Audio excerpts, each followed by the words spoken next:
tell us what's it been like working with Guillermo on an animated series? The illest. Fantastic. The coolest, most amazing experience I've ever been through. I was very nervous and intimidated going into the room the first time working with him, and it could not have been the most relaxed, collaborative, fun environment that I've ever worked in. Yeah, same. To be asked to be part of this is an honor, and then to go in there with such nerves, and to have all that be totally just calmed by how wonderful he is and how giving he is has been really awesome. Awesome. Did you guys read the book before you? I'm sorry. Did you guys read the book? Could you repeat that? I'm sorry.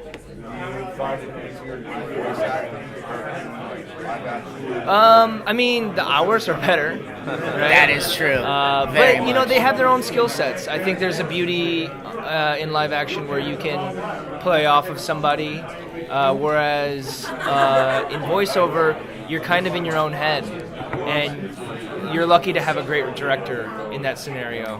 So they both kind of are it's apples and oranges. I like them both. They both have their pros and their cons. Well, like you said, the hours are nicer. Wardrobe's great. Get to work in my basketball shorts, which is I appreciate, and no shoes and socks. Not as hot as Georgia. No. She had... Oh, sorry. I just wanted to know if you read the book before you read it. No, I did not. It's a good book. I didn't read the book beforehand, but I did read it once I joined, and it's good. It's interesting because it's pretty different from the series. Can someone send me that book? Yeah, dude, you can get it. Yeah, it's not pretty different, but the book definitely is kind of like a seed that then sets the series in motion for sure. Yeah. You're about to get your mind blown. Yeah, girl. So, fans of your other I think they'll like the gore, the guts. A lot of gore. A lot tons of gore. A lot of just like ripping out tendons. Have you seen spines before? You'll love Trollhunters. Yeah. You know what I like is like in some weird way, the show that I work on, Walking Dead, it's become family programming, even though it technically shouldn't be. Probably because it's hitting on ideas and things that pertain to everyone, and obviously that show doesn't talk down to kids because it's not made for kids. But kids nowadays are a little bit smarter than they were before. But what's great about Trollhunters is that it's the same way. They don't talk down to the kids. And so in that way, I think everybody's going to be able to turn it on and watch it together. Definitely. Fantasies, I feel like, reflect what we need to work on in person because they clarify it so easily. You have good and you have evil, but then you have fantastical and good and evil.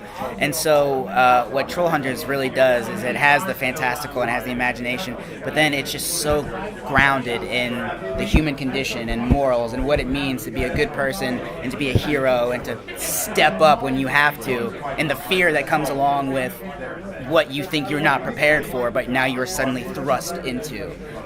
So I feel like anyone can definitely relate to that, not just kids, but adults. So I'm very excited for people to see that. What's great about your character? For me, what's really cool about the character, I play a character named Steve, who's a bully, school bully. Personally, for me, it's been great because I get to play a bully, which is awesome. But two, he's layered. He has a journey, and so I'm not going to tell you what happens, but that's not your typical bully. Do you guys have a different process for creating your characters for an animated, like for a voice only, as you do when you're working on camera? No, I definitely do the same process of discovering this person, who they are, how would they react to certain situations. Like he said, there really isn't that much of a difference when it comes down to the craft, if you will, the art of it all, because at the end of the day, you're trying to make the best version of whatever you're trying to make that you can. And with animation too, though, like what's great is it's slightly more collaborative than live action. Live action, you're left with what's on the film, and they might be able to edit you a specific way, but with this, I did my voice, and I thought I knew my character, and then when you see the final product, you're like, oh, there's another layer to that character that I didn't even think about, which is really great. Yeah, animation is cool because you can do the voice acting, and for me and Steve, we were able to really improvise and do whatever we wanted, and then they animated around that, which isn't really heard of a lot, and that was just so cool and freeing and great for everybody working in the room, because then it's kind of like, oh yeah, that's great.